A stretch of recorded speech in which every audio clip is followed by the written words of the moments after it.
I'm feeling a little overwhelmed, feeling a little nervous. I have a lot of work ahead of me. There's just so much to do. I took the day off of work, but now I have to go back to work tomorrow, and I have to get, most of everything that I can do tonight done tonight. But it's just gonna be, a process. This time last year, I was in a bed about this wide, and it wasn't even so much a bed so much as a green mat over at the SLO County Jail. And tonight I'm going to be getting into my bed, a bed that was given to me by a friend, through Restorative Partners that really cared about me.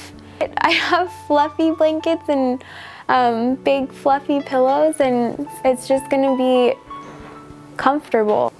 I'm really excited to go to bed because it's been a long day today, and get up and go to work in the morning, and not have to reach for the phone to call the dope man or be the dope man. This is where I slept for 10 months. It's very cool to be right back here, right now. I don't want to be sleeping on this again. I don't want to be under this again. And I don't want to be here again. I still have my jail bracelet too. They didn't take it off me. Well, I don't know if that's bad, but I still have it. And it actually just it keeps me more determined, because I'm like, I can go right back to that. I can go right back, and I don't want to go back. It just, it took me so quick because I had no idea what I was getting into. I was this naive little white girl with money because I was working and a hunger for drugs. I was mad at my foster mom for, anything and everything. I was mad at the courts for dragging their feet with getting me to live with my dad. I was mad at the world because I was so misunderstood, I was mad and mad and mad and mad. I was frustrated at everything. And I was looking for an escape. My name is Haley. Just to start by telling you a little bit about myself. I'm 22 years old. I met Pastor Jason when I was doing a year-long stay at this little place called San Luis Obispo County Jail. I started using drugs and alcohol with my oldest brother when I was 14 years old. My oldest brother, he was completely strung out at the time, and what he was doing was heroin. And I didn't know anything about it. I just knew what he looked like when the drugs entered his body. And I knew that what he told me was there was no other substance, no other feeling in the world that could make him feel the way that the drugs did.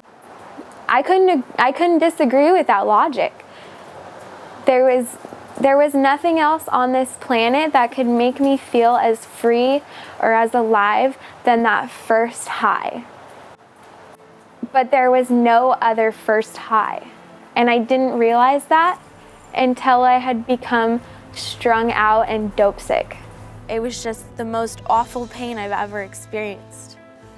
And my mom has witnessed it. She's been there while I was sick from the drugs.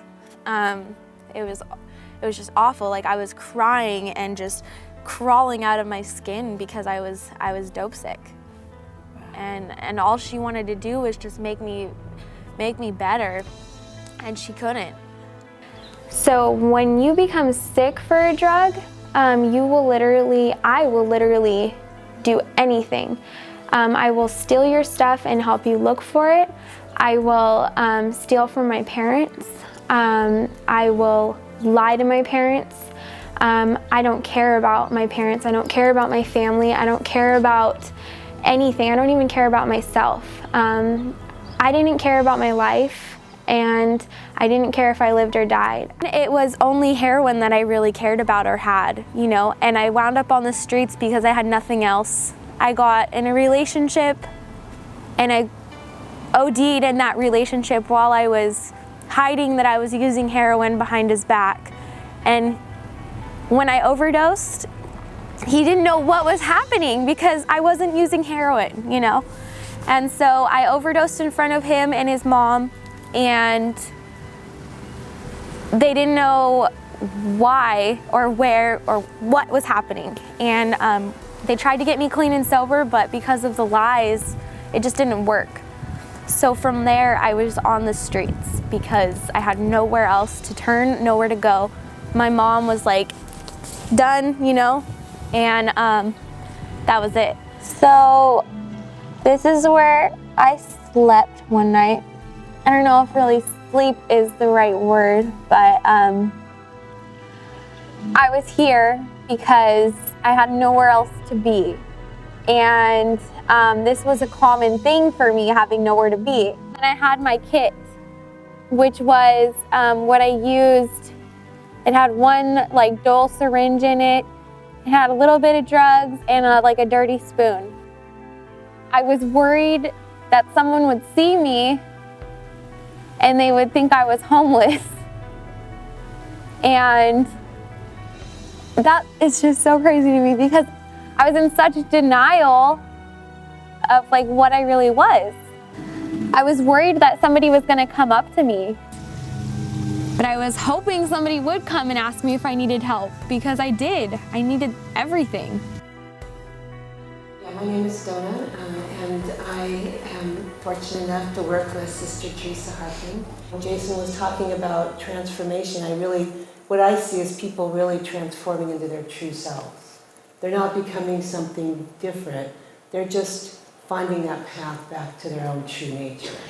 The progression of the disease just took off full force, and I started running with really awful people, and I started doing really awful things, and years later it just took off, and that landed me in jail. My roommate and I, my bunkie and I were both coming down off methamphetamine, and I knew that I wasn't gonna be feeling great the next day. My face was picked off because that's what I did when I was high. And I had to go to court looking like that. I was signing for 4 years the next day, and I realized, like, she's done this how many times now? She's done how many prison terms? I think she's done like 8 prison terms. And nothing has stopped her. Like, what's gonna stop me from becoming her? I remember I hit my knees and I just prayed. I just knew I didn't want it to be the God that had let me down for so long. And so I prayed to something, and I just asked for it to help me. And I said, I can't do this anymore. I need help, and if you're real, change me. Because I'm sick of being alone, and I'm sick of failing at everything I do. And since then, I've been clean and sober. That was 22 months ago today. I met Sister T probably right here, about 3 months after that, but I was really like shaky. I was like white knuckling it. She helped me so much just to value myself as a woman, or to value myself in general. And I fell in love with you because you are so amazing, okay? And I saw that, and all I wanted to do was hold up the mirror. I mean, there was nothing I could do but hold up the mirror and say, look what God did. Look who you are, woman. You're beautiful. You know, in spirit, in heart, in mind. Beautiful, you know? I have this wonderful woman named Lisa in my life, and she's my mentor. We meet up for coffee about twice a week, maybe once or twice a week, and we just go and grab coffee, and it's like she's just put in my life, and she's my best friend already. And it's like I got somebody right when I got out of jail just to be my best friend, and she's a positive person. And I didn't have that. I didn't have anybody that I knew that wasn't using. I've never really trusted a woman before, because what women were in my life were scandalous people that were gonna just be out to steal my men and steal my drugs, you know what I'm saying? And so like, I didn't trust women or even want them around. And so now what I have is this respectable woman who dresses nice. She has a good marriage, she has kids, and you know, those are things that I want as well. Whatever she puts her mind to, she's going to be really successful. But really, for me, the main thing is that I think she's going to have beautiful relationships in her life. Restorative Partners has been so important to me getting out and actually being able to do this, because I have house keys. Like, that's so important to me, because I used to run up in houses and steal everything in the houses and then go sell it, or you know. And today I have a bank card with my name on it, you know, and it gets swiped and it gets approved because there's actually money in there. Like, I have a job and I'm a manager at that job, you know, and like, that's important. Like,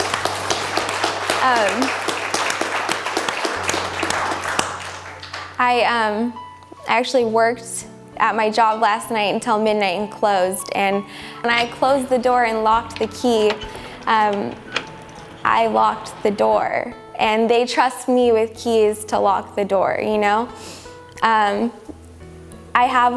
It's like weird, right? Like, they trust me to lock the door, and I have a key to the safe, you know? And I used to rob safes. But I'm not an inmate anymore. Like, I'm a free bird, so that's just what was going through my head. I don't have to do that, and I get to leave.